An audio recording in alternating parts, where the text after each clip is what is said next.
Mesdames et messieurs, je suis ravie d'être parmi vous aujourd'hui dans cette belle région de la Champagne. L'urgence du défi du changement climatique nous préoccupe tous ici et je félicite les organisateurs de Planeta d'oser imposer cette urgence jusqu'au bout en nous demandant de partager nos expériences en 7 minutes chrono.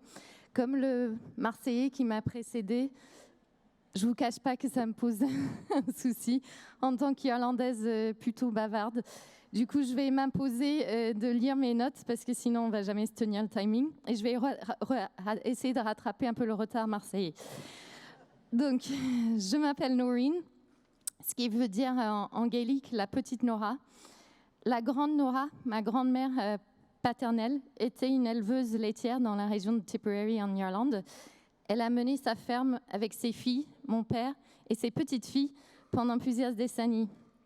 Ses parents, également éleveurs, ont connu l'indépendance de l'Irlande au début du dernier siècle et ses grands-parents ont connu la Grande Famine. Chez nous, le métier d'éleveur se transmet de génération en génération et l'occupation pendant 800 ans de nos terres explique en partie l'importance de cette transmission et notre attachement à nos terres et à la protection de notre environnement.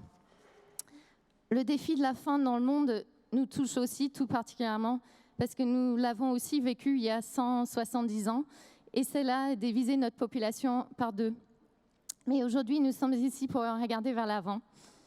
Et je vais essayer d'utiliser la technologie pour avancer les slides. Voilà. Donc, d'après les images de la NASA, l'Irlande est une île émeraude, comme cette image satellite démontre, avec 80% de nos terres agricoles en pâturage. L'élevage extensif sur l'herbe est le modèle économique de nos filières agricoles, mais malgré tous les avantages de ce mode de production, elle génère également plus de 30% de nos émissions. Donc le poids des objectifs de la COP21 pèse clairement sur notre filière. Pourtant, d'après une étude de la Commission européenne en 2010, l'Irlande a l'empreinte carbone le plus basse en Europe pour les produits laitiers. Et nous sommes aussi dans le top 5 des filières avec l'empreinte la plus basse pour la filière bovine. Nous avons également d'autres atouts d'un point de vue d'empreinte hydrique, le bien-être animal, la biodiversité et le rôle sociétal critique de nos éleveurs dans notre pays. Du coup, normalement, un vidéo devrait se lancer, mais je ne sais pas si c'est moi qui appuie ou la régie. Non, c'est pas moi. Je continue en attendant. Du coup, nous avons décidé que l'agriculture irlandaise fera partie de la solution et que pour nous garantir un license to do business à l'avenir, il fallait saisir notre destin et prendre de l'avance sur la réglementation nationale et européenne en lançant une démarche volontaire.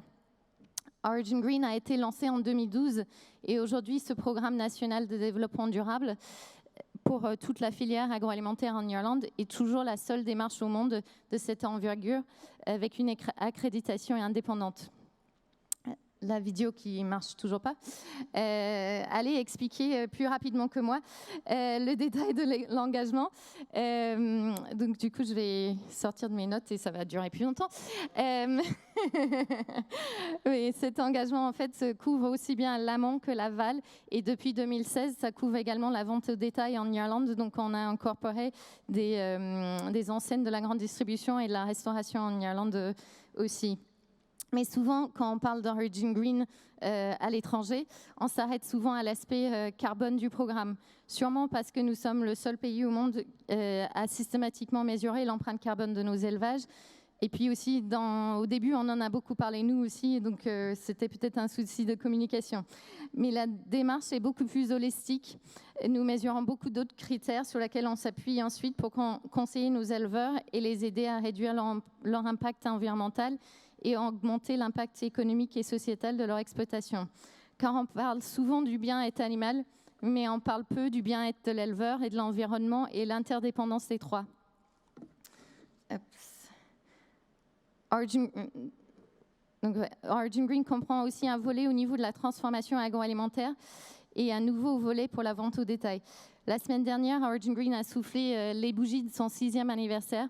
Et le programme compte aujourd'hui presque 600 adhérents industriels 60 000 éleveurs et une dizaine d'adhérents GMS et RHF en Irlande. En 2012, notre PDG s'est engagé à embarquer toute la filière agroalimentaire irlandaise dans cette démarche volontaire. Et aujourd'hui, les adhérents Origin Green représentent 90% des exportations agroalimentaires irlandaises. En 2017, les adhérents industriels ont attribué 20% de leur croissance à leur engagement dans le programme Origin Green et les résultats environnementaux sont également encourageants.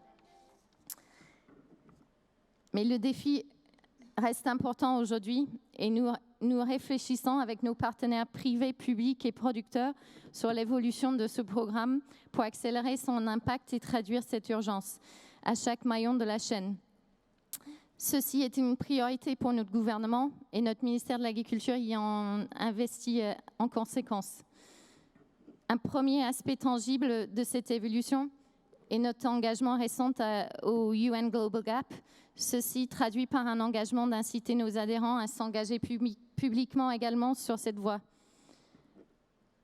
L'Irlande, tout comme la France, a une forte tradition et héritage agricole.